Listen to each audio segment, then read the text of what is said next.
Welcome to another podcast episode of Get Paid for Your Pad. And today I am joined by Mr. Aaron Kirkham, the founder of Kirkham Castles, a short-term rental management company out of Salt Lake City in Utah. So we're going to talk about how you can partner with other short-term rental hosts to deliver different type of services. And Aaron is doing a really great job at that. So Aaron, welcome to the show. Oh my gosh, I'm so excited to be here. I literally feel like I'm like the luckiest kid on earth kind of stuff. Longtime listener, longtime fan, and really cool to connect with you. Awesome, man. I appreciate that. Yeah, it's good to have you on the show. Always fun to have some listeners join on the podcast. So yeah, I'm excited to dive into this. Well, before we get started, you want to describe your business? Give us some background. Yeah, sure. So I mean, we started like a lot of people do. We just had a room in our house that we just tried that whole Airbnb gig thing, and it did so well that we had two long-term rentals that we turned into short-term rentals. And then from there, it was conversations of, hey, I hear you're doing it. Can you do it for us? And then so it kind of grew. So last year, around March 14th. So my birthday is March 14th, which is also the world pandemic. So you're welcome. Uh, but my goal was, quit my job and everything on March 14th. Didn't work out. Stayed on for a little bit, but I realized that by working from home, I was able to work more on my business, and we went from 8 properties to 50 properties within the past year. We have properties in Idaho, Washington, and Utah. And along the way, though, like as we scale and grow, like all hosts, you find areas where you need help. And so one thing that I love doing, because I'm very much a law of abundance type of person, is collaborating and working with other people of either utilizing their business or even like creating new forms, new businesses along the way, so that everybody benefits, because there's plenty to share. There's no way that I can have all the reservations for Utah, nor anybody else. So, but yeah, I mean, basically that's the quick and easy. That's awesome, man. So you grew from 8 to 50 during the year 2020. Yeah. That's incredible. How were you able to grow so fast? So a lot of it was luck, because that's how it always is, and a lot of it was work. Essentially, kind of what we were able to do. So what we noticed with the pandemic in our areas, there was the 6 weeks where things totally cut off, and then after that, we elected, rather than turning everything to long term, that we would just get people / guests in for kind of a midterm stay, 2-3 months kind of stuff. And in the process of that, a lot of people went off of the market and the demand still grew, but yet people kind of got stir crazy and wanted to leave. Utah is a very conservative state. So even still, people still wanted to go out regardless of what government regulations were. I mean, to give an example, we had one property where a neighbor called that was 5 houses down. Generally, when a neighbor calls, it's a problem, right? And he goes, "You have that Airbnb, right?" And yeah, so nervous and everything. And he goes, "I want to rent any house right now, and yours is close. We're going to send my kids over there during the day, and I can work from home. I want to be in anybody's house but my own house." So that's very much how a lot of it grew, is that, just showing people the numbers of like, this is what you can do long-term versus short-term, because that's what it comes down to. Every new host and client, they want to know how much more they're going to make as opposed to long-term. So we just have a very basic calculator that shows, projected earnings. And from there, it's just networking, connecting with people, having good conversations, and being a good neighbor. That, we even had 2 guests who became clients, because they liked how we did it, and then they opened themselves up to it. But there's just been, even still with the pandemic, there's still been a huge demand in our area. Yeah, and so you're there's some ski resorts in your area, right? Yeah. So we have Alta, Brighton, Solitude, Park City, which is some of the best skiing. I mean, they call it Ski City, USA.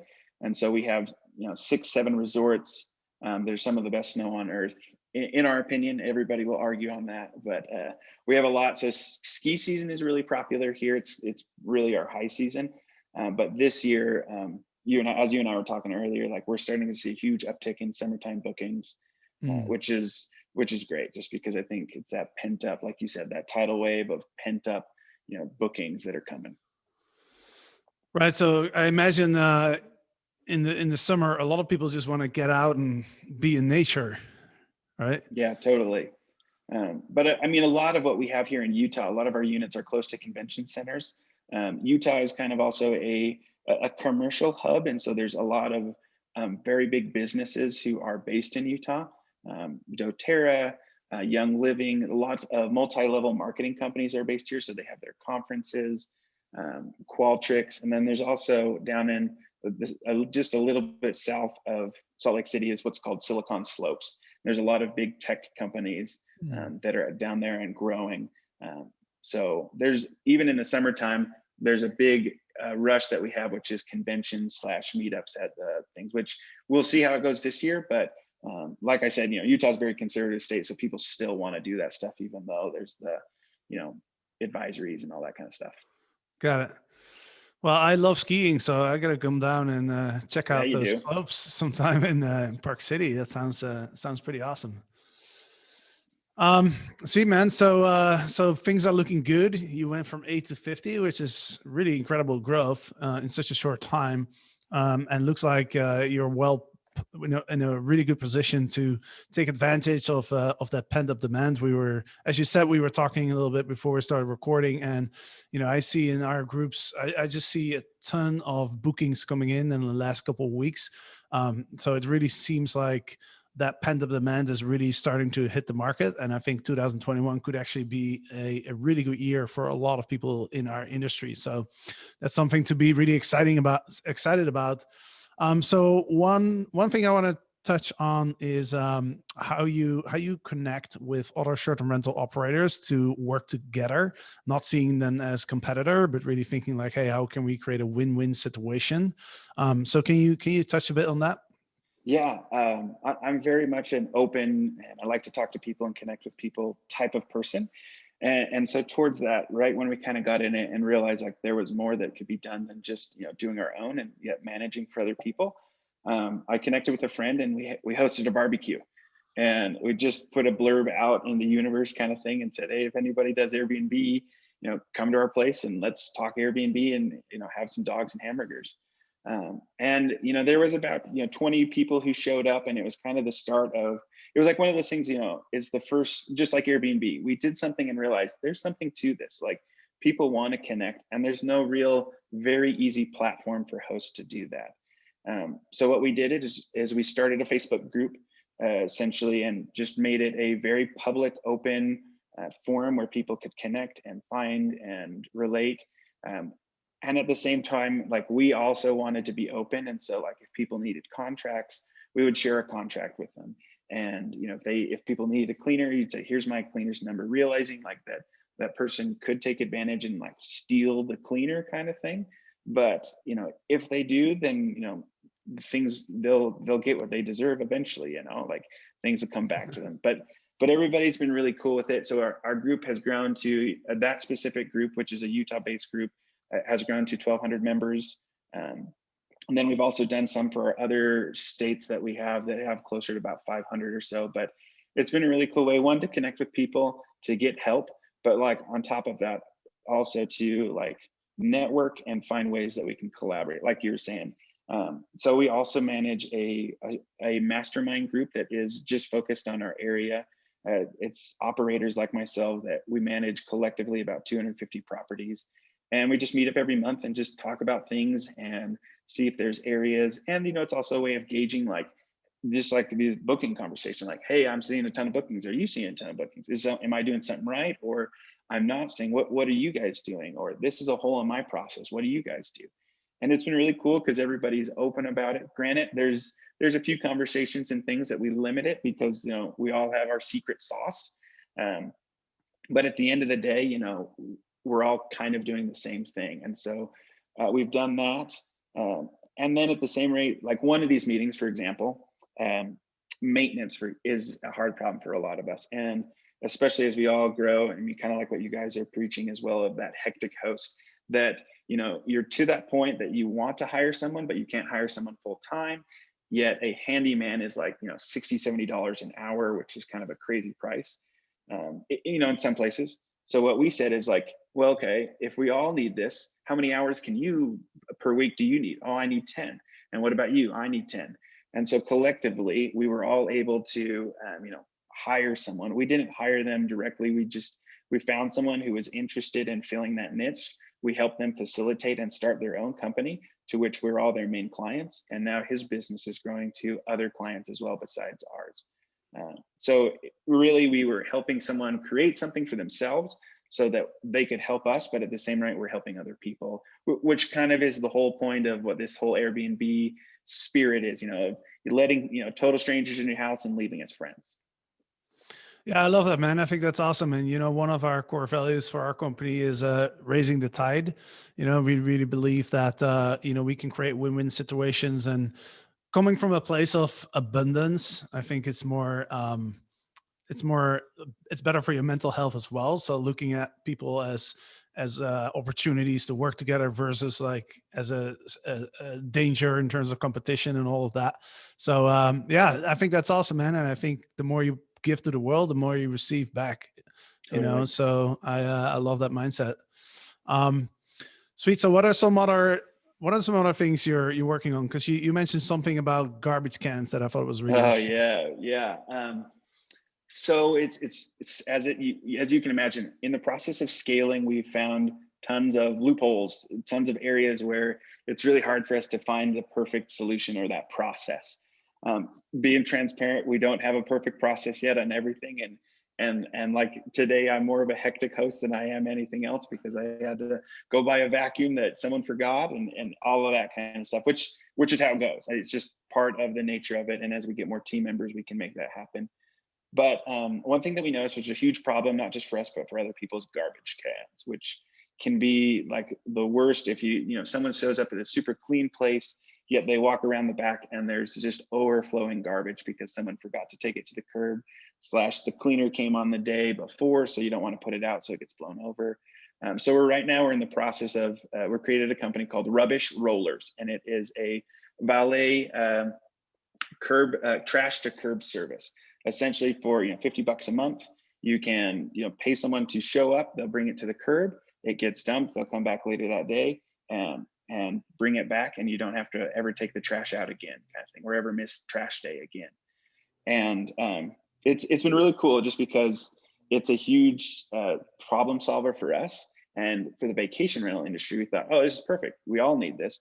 But as I've talked and as we've developed the idea, like there's even other markets that can be attracted. Like there's the elderly, the more affluent neighborhoods that they just don't want to, / executives who just don't have the time or are not there all the time, kind of stuff. And so it's been really cool. And it's actually kind of, we've taken that model to other aspects of our business, so that our business, one thing we noticed with COVID and stuff is diversification needs to be huge with everything that we do, for sustainability of our life and our family. And so when we've approached a problem, kind of how we approach it is, one, how can we solve this problem for ourselves? And are there other people with the same problem that we could also, one, be a resource to them, as well as provide a way to generate income streams for ourselves? So that's kind of how we've approached the whole problem with garbage. We did the same thing with the cleaning company. Vacation Rentals Cleaning is the company, and we essentially were tired of working with all these different cleaners that we would have to send a million text messages a day. So we started a company that it's also one centralized location, and we also offer it to other hosts as well. And it's a great resource for them because they don't have to worry about it, whereas before they're always following up and so forth. And so that's kind of our overall vision of where we're growing and stuff, is finding different things and different business aspects that are separate entities that can facilitate other people, but also give back to the holistic idea of our company of growing us. That's awesome, man. I actually, come to think of it, you're in a place where you get a lot of snow, right? Tons.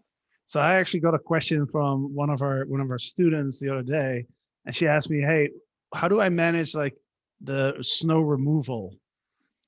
And I was Yeah. like, I have no idea because I've never hosted anywhere where it snows a lot. So yeah, how do you deal with that? Do you have your cleaners do that? Do you hire a separate person for that? Yeah, so we'll talk like traditionally. So what's very common here with a lot of snow-based areas is there are essentially landscaping companies who transition to snow removal Mm. in the winter, and just because it's a good fit for what they're doing. Now, what a lot of hosts do is they will start on their own, and they'll shovel it, then they'll kind of outsource it to a cleaner when they can, slash the kid down the street, which is, it works for smaller units, but as we scale towards that same end, like that's the next solution that we're working on, is we're developing a landscape company that, one, facilitates our own properties, but they can also transition and remove snow for other people. And there's essentially two ways that a lot of companies price it out. It's, one is contract based, where you pay a flat fee and it covers 3 snowstorms kind of concept, or it's per snow removal at an hourly rate. And like one guy, he to kind of show you kind of how absurd it could be, is one guy, he charges 50 cents a minute that he's on the property.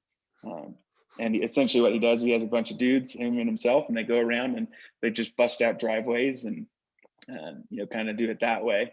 But it's kind of a hard problem. There's not a very solid solution, at least for a lot of vacation hosts, as opposed to just contracting a company.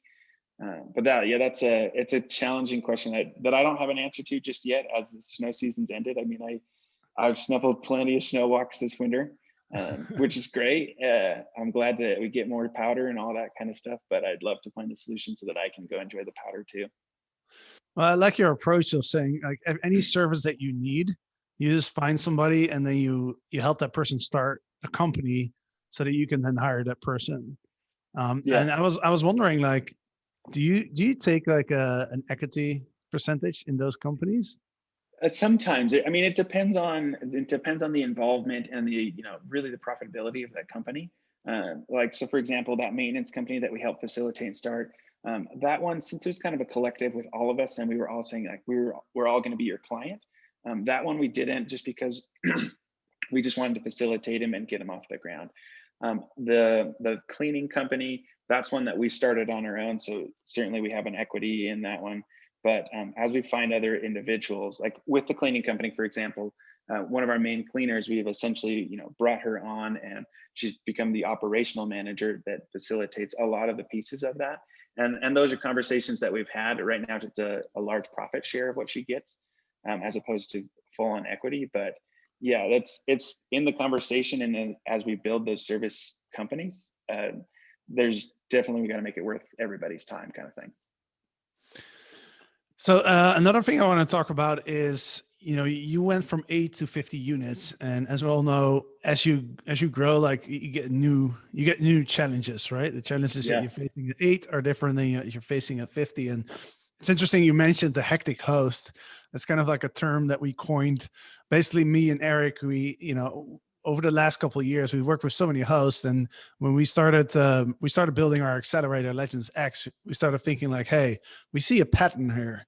There's every host that we've worked with fits into one of these 5 categories, and one of them is what we call the hectic host, which is kind of like, because a lot of people start like you did, right? You rent out a room, you see the opportunity, people see what you're doing, and they want to do it too, but they don't want to do it themselves. So you kind of just organically start adding more and more units, and then more and more work starts lining up, and at some point you just kind of going crazy because you don't have time anymore, you don't have a life anymore.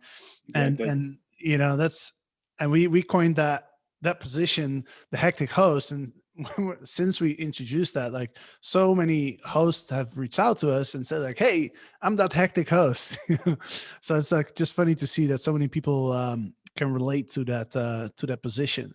But tell us a little bit about, what kind of changes have you made in order to be able to manage 50 versus 8 units?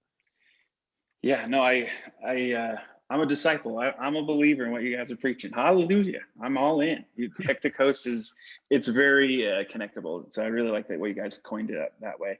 Um, I think really what a lot of the success as we've transitioned to different points of our own business is you just have to find great team members and great services that help facilitate and solve a problem for you, which for a lot of people is really hard because they're giving up that element of control. Now, great example.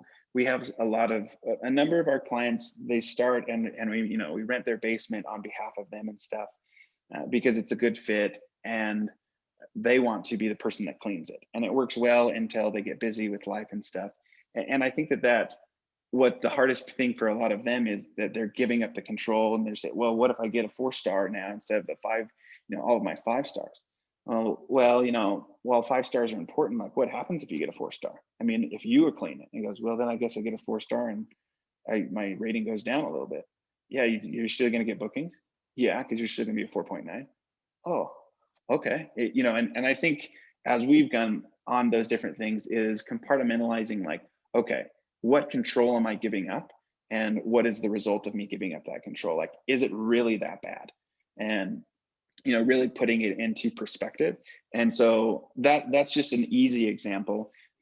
So some things that we've done along the lines, we utilize a lot of different softwares to automate things, which I think is very important.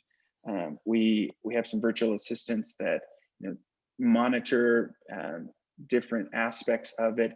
And in transparency, we have a lot of universities in our area, and we have a lot of very young, ambitious individuals. And so we even kind of have an internship program of sorts. Granted, it's not anything to it's awesome yet. We're still kind of developing that. But we have a lot of very young, ambitious people that want to do it, and they want training, but they don't have the capital, they don't have whatever it is to just go, do rental arbitrage with the place. So we kind of bring them on and kind of have a trial-based internship account managers that we help them. And granted, if they grow and become part of our team, great. And if they grow and they make their own 50 units, awesome. Like, we are glad to be a facilitator, because when you first get into this, it's just so daunting, like all of that of Airbnb stuff. And so we're happy that's really how we view a lot of stuff. Is we're happy to share. If you become our competition, awesome. That means that there's plenty for everybody. But I think just as along the path, it really at about 25 is when things kind of became very clear that I was a hectic host and doing a lot on my own. So at that point, like, I really, really seriously focused on, okay, who's my best cleaner? Okay, you're doing awesome. I want to work more with you. How can we work more? So we would go to lunch, we'd get a coffee, and like, what are your dreams? And I would really try to learn what their interests are. And if their interest was like they wanted to become a really big cleaning company kind of concept, I was like, well, awesome. Then like, I also kind of need that. So I'll be your first client, and let's work that out.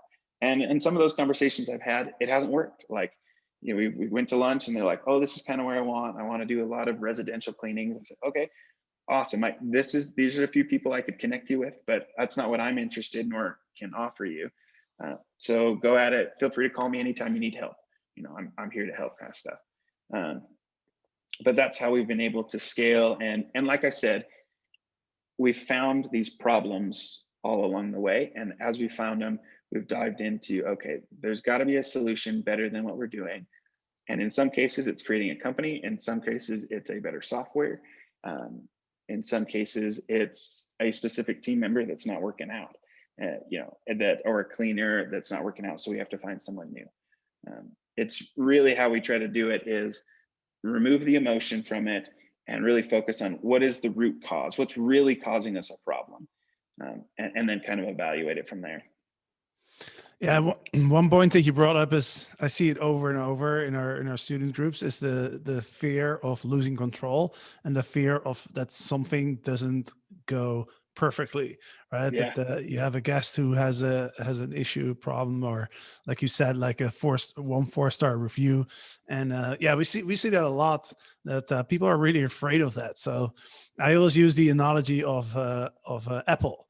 Right? The iPhone is not perfect, Mm-hmm. right? I mean, that's pretty clear. But at the same time, it's still a world-class product, that's that a lot of people want, So that's always how I think about it. It's like, Apple wouldn't have been able to grow that company that they have right now if they wanted everything to be perfect.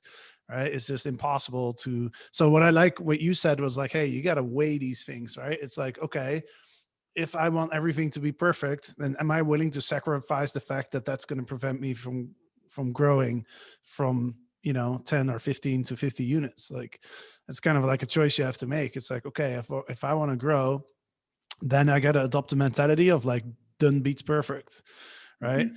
So yeah, I think that's powerful, And if I man. could add, if I could add to that too, I mean, one thing that we've focused on a lot is time management.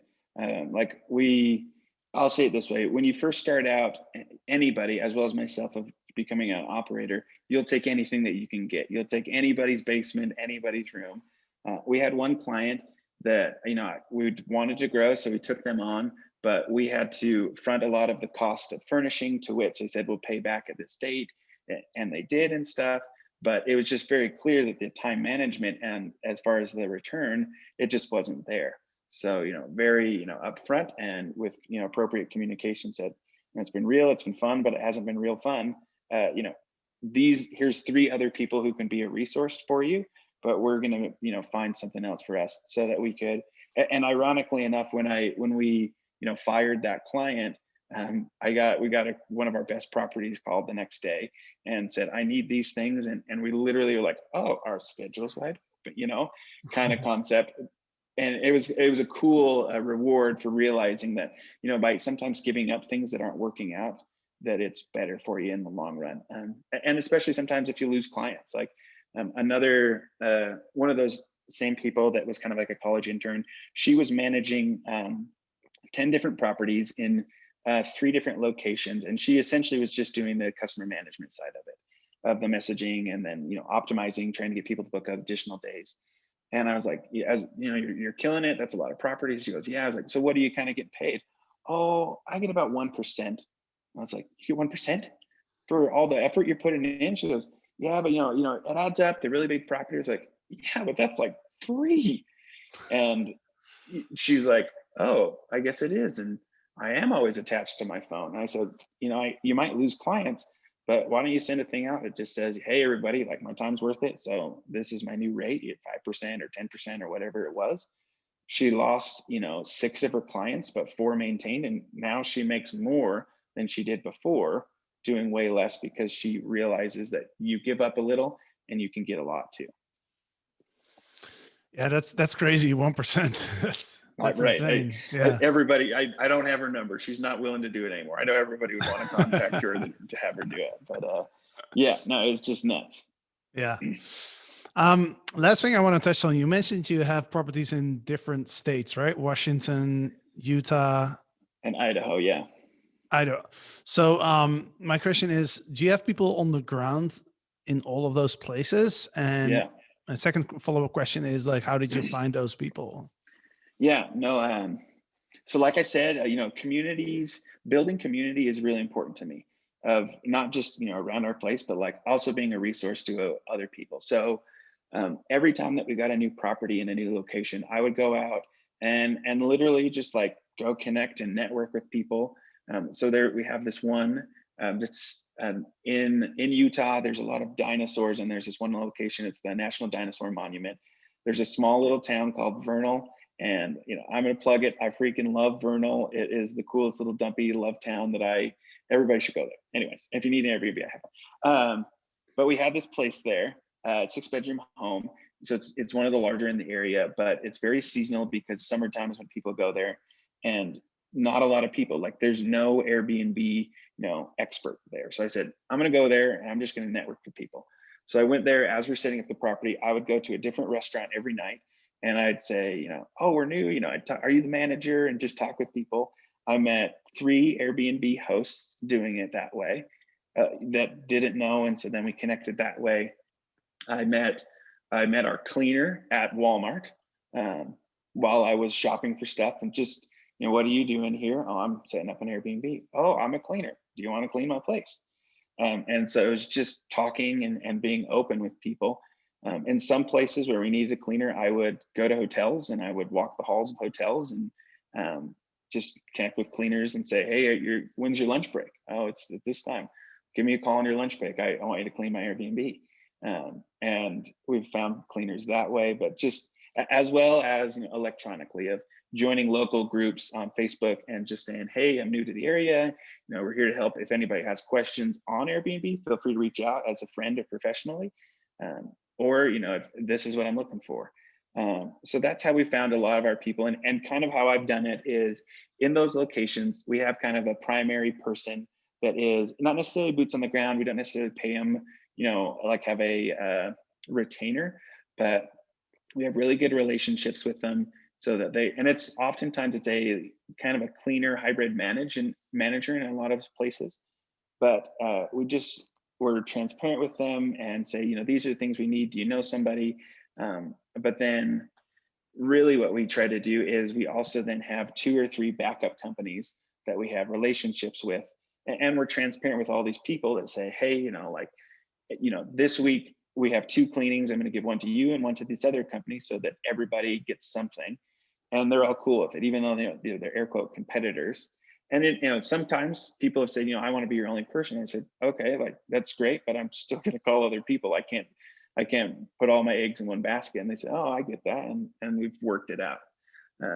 So that's really how we've done it and as we lose them, you just start that process again and network and connect with people. And we've created a process of so these Facebook groups that I've managed. That's another way just of getting help and stuff. So the thing that's really cool about our community compared to and our industry is if I put a blurb onto any of the Facebook pages and said, hey, I need this solution, there will be someone in that group who eventually comment and say like, hey, here it is.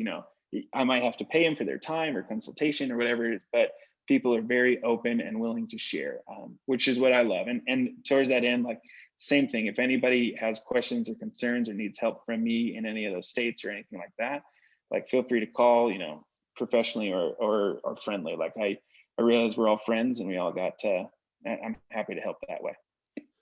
Love it, man. I love the hustle. Meeting cleaners at Walmart. That's the first. Never heard that before. Awesome, dude. Well, in the spirit of collaboration and all of that, how can people reach out to you?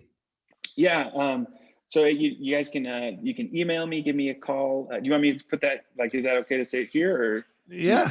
Oh, okay. Say whatever you want. I don't have Tinder because I'm married, so you can't hit me up there. But you guys can give me a call, 208-252-4123. You can shoot me an email at Aaron@Kirkham, KIRKHAM, castles with a K.com. Or you can look up any of our companies, rubbishrollers.com, vacationrentalscleaning.com, or kirkhamcastles.com. But yeah, that's Facebook. You can reach out, whatever. Let's meet up at Walmart. And for people who are planning a trip to Utah or the Idaho or Washington, like how can we find your places? Is it kirkhamcastles.com? Yep, exactly. We're just building out the portal for that. It's not fully operational yet, but we're in that process of just going there and people can do that, or just give me a call and I can shoot you some links, kind of thing. Awesome, man. Sweet.